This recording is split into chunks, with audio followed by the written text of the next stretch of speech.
maka tanah ini pun menjadi tanah yang mulia. Kenapa? Karena di sanalah Al-Quran diturunkan. Banyak malam, tapi malam itu sangat mulia. Kapan? Ketika ia disandingkan dengan Al-Quran.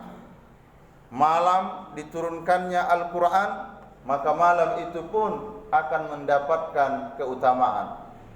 Banyak bulan, 12 bulan. Di antara sekian bulan itu yang dipilih Allah sebagai pimpinan bulan, yaitu bulan suci Ramadan. Kenapa tidak bulan yang lainnya? Karena bulan Ramadan punya keistimewaan khusus, yaitu bulan diturunkannya Al-Quran. Banyak nabi yang Allah kirim ke alam jagat raya ini. Jumlah nabi dan rasul secara keseluruhan 124.000. Yang wajib kita imani dan kita hafal 25 nabi dan rasul. Di antara 25 nabi dan rasul, Allah pilih 5 orang sebagai ulul azmi. Di antara yang 5 itu pimpinannya dan pimpinan seluruh nabi dan rasul, Nabi Muhammad sallallahu alaihi wasallam. Kenapa? Salah satu alasannya karena Nabi Muhammad diberikan mukjizat yang tidak diberikan oleh kepada nabi-nabi yang lain. Apa mukjizatnya? Nabi Muhammad diberikan kitab suci Al-Quran.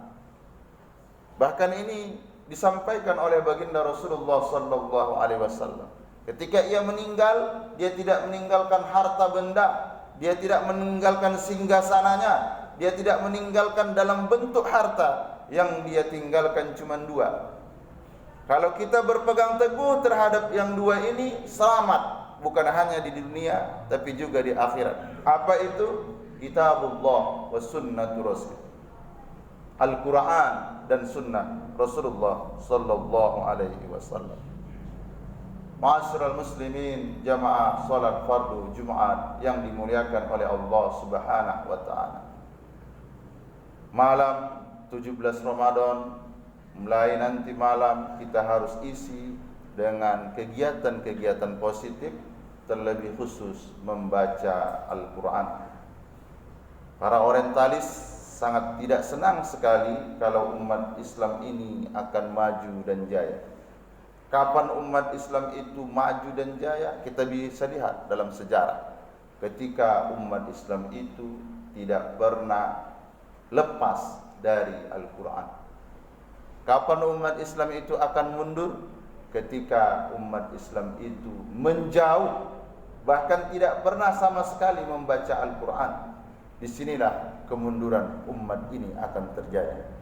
Selama umat Islam itu terus mendekat dengan membaca Al-Quran, memahami Al-Quran, menghidupkan Al-Quran, mengamalkan Al-Quran dalam konteks kehidupan nyata, disitulah umat Islam akan jaya.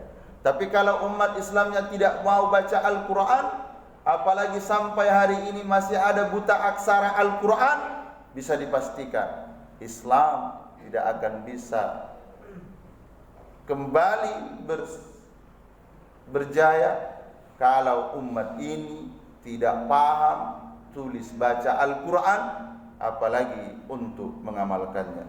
Ini menjadi otokritik untuk kita semua. Siapkan generasi-generasi kita, generasi-generasi yang handal, diantaranya mampu memahami nilai-nilai yang tertuang di dalam Al-Quranul Karim. Fa'tabiru ya ulil albab la'allakum tuflihun.